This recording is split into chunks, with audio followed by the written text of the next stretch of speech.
You know, life is strange, isn't it? It can be serious and heavy, or light and full of possibilities. And the funny thing is, it's usually the same situation. The only difference is how you choose to see it.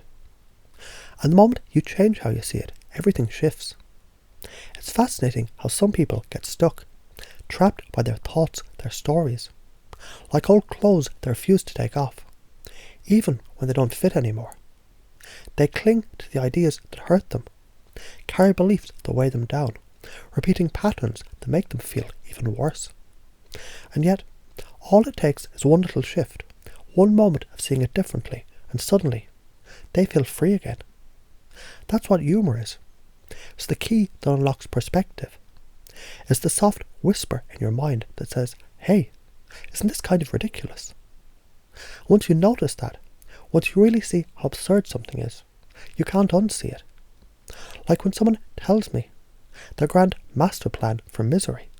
I try, it doesn't work. I feel bad, so I stop trying. And that feels even worse. And I just look at them and say, wow, that's genius, really. Keep feeling terrible and doing nothing. Brilliant plan. How's that working out for you? And there's this pause, this little spark of realization. Their unconscious mind perks up. Wait a minute. Maybe this isn't working. And suddenly the pattern cracks open. The truth is, bad ideas are beautiful because they show you exactly what not to do. And once you can see them clearly, laugh at them, they lose their grip. But most people, they don't realize this. They take every idea seriously, especially the bad ones. I failed once, so I must be a failure. I'm not smart because someone said so. I feel bad, so it must be real. But what if that's not true at all? What if those bad ideas were just bad ideas and nothing more? What if you could throw them out like an old shoe that doesn't fit? You wouldn't wear a shoe that pinches your toes and hurt your feet, would you? So why would you keep wearing a belief that hurts your soul? And as you begin to wonder about this now, you might notice how easy it is to leave those old ideas behind, and how freeing that feels. Because every belief is just a story you've told yourself, and every story can be retold. Some people think change has to be hard, but really, change can be playful. Change can be light, easy, and fun. That is why chiding, done right, is one of the most powerful tools you can use. It's a nudge, a gentle tease, a reminder you don't have to take yourself so seriously. Like saying to someone, hey, do you realise you're standing in a puddle and pretending it's the ocean? Why not just step over there where it's dry? And suddenly they laugh and they step out of it. The mind loves to make things complicated, but the truth is often simple. You don't have to live this way anymore. And here's the little secret most people don't even know. The best way to change your life is to flirt with possibility. Not commit to it right away. Just flirt with it. Try on new ideas. Same way you try on new clothes. How does it feel? What if I thought this way instead? Most people, they don't flirt with life enough. They don't explore the edges of who they could be. They stay trapped in one way of thinking, one way of acting, because it feels familiar, even if it doesn't feel good. But when you start flirting with new ideas, you discover something incredible.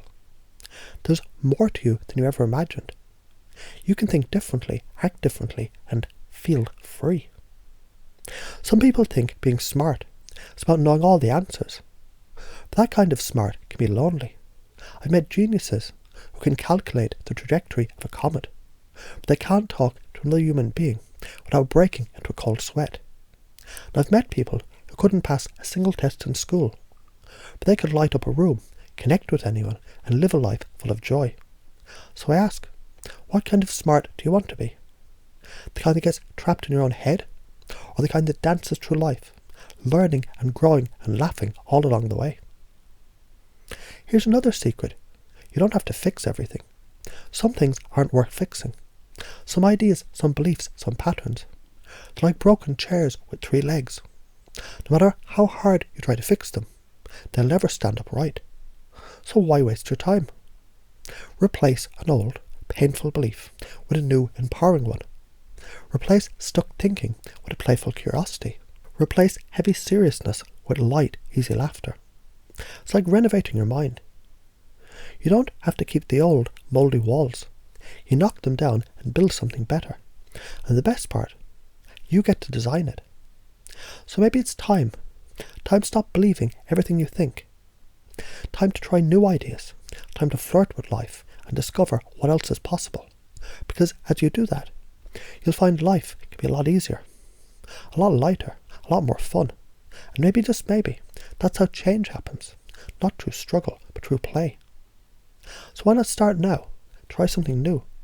Laugh a little more and see how far that takes you.